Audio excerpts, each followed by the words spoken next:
Brothers and sisters, today is the 6th week in Ordinary Time, Year 1, Saturday.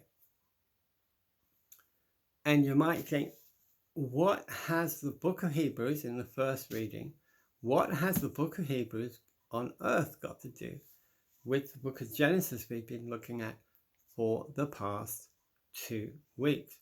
My answer is it has a lot to do with it, especially when you look to chapter 11, verse 1 to 7, which is what we are reading in the lectionary around the world today. And I'm just going to read it to you. A reading from the letter to the Hebrews.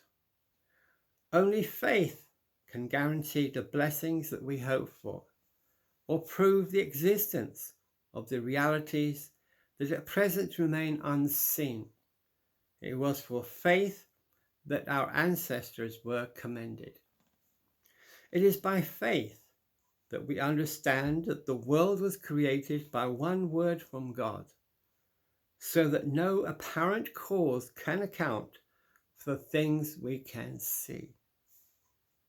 It was because of his faith that Abel offered God a better sacrifice than Cain, and for that he was declared to be righteous when God made acknowledgement of his offerings.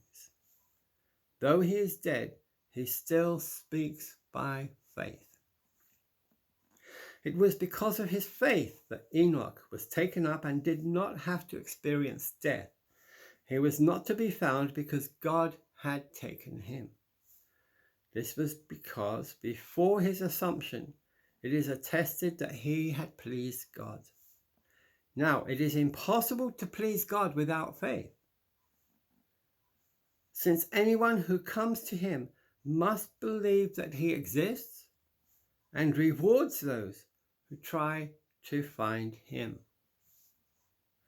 It was through faith, it was through his faith that Noah, when he had been warned by God of something that he had never seen before, felt a holy fear and built an ark to save his family. By his faith, the world was convicted, and he was able to claim the righteousness which is the reward of faith. The word of the Lord.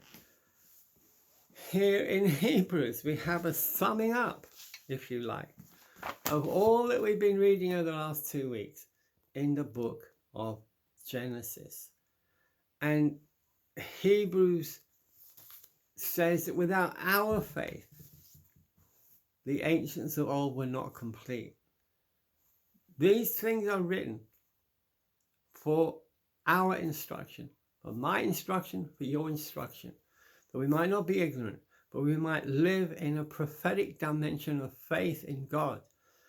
In other words, looking to the kingdom, looking beyond the natural, and making decisions based on what the Lord is confirming to us in our hearts, what the Lord teaches through his church, through the scriptures, through sacred tradition handed down to us.